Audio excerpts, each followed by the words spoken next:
di bawah Kemenko ini ada ATR BPR, urusan tanah, tata ruang. Yang kedua PUPR, tapi dipisah sekarang kan, pekerjaan umum dan perumahan rakyat. Nanti insya Allah ada Pak Dodi yang menjadi Menteri PU-nya, seperti yang sudah diumumkan tadi malam oleh Pak Prabowo. Kemudian ke perumahan rakyat itu nanti Pak Marwara Sirait. Ya.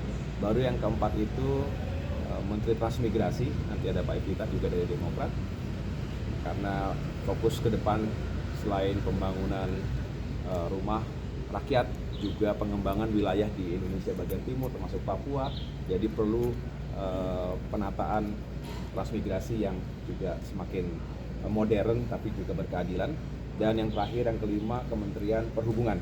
Jadi bicara darat, laut, udara, konektivitas, transportasi manusia, barang, dan jasa ini juga semakin meningkatkan pertumbuhan ekonomi secara nasional. Jadi 5 itulah yang ada dalam koordinasi kami nanti. Kalau melihat dari waktu pembekalan di Hambalang juga ini salah satu arahan dari Prabowo adalah bagaimana menteri-menteri baik yang lama dan baru wajah-wajahnya ini bisa berkoneksi dengan cepat.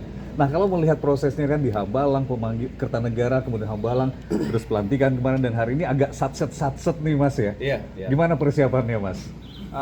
Untungnya kita biasa juga harus beradaptasi cepat. Jadi menurut saya ini juga menunjukkan karakter kepemimpinan Pak Prabowo yang ingin segala sesuatunya itu pertama dipersiapkan dengan baik, tapi juga kita semua harus responsif, adaptif. Jadi kalau ada dinamika, perkembangan baru, tugas-tugas baru, itu juga harus direspons dengan cepat.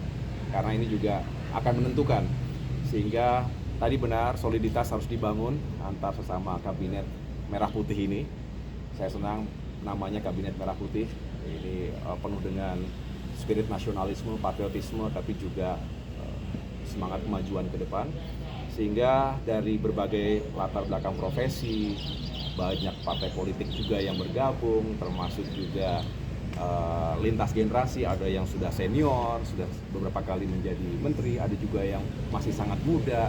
Saya rasa ini kombinasi yang bukan hanya menarik, tapi diperlukan, karena lintas generasi menurut saya juga penting melihat demografi kita.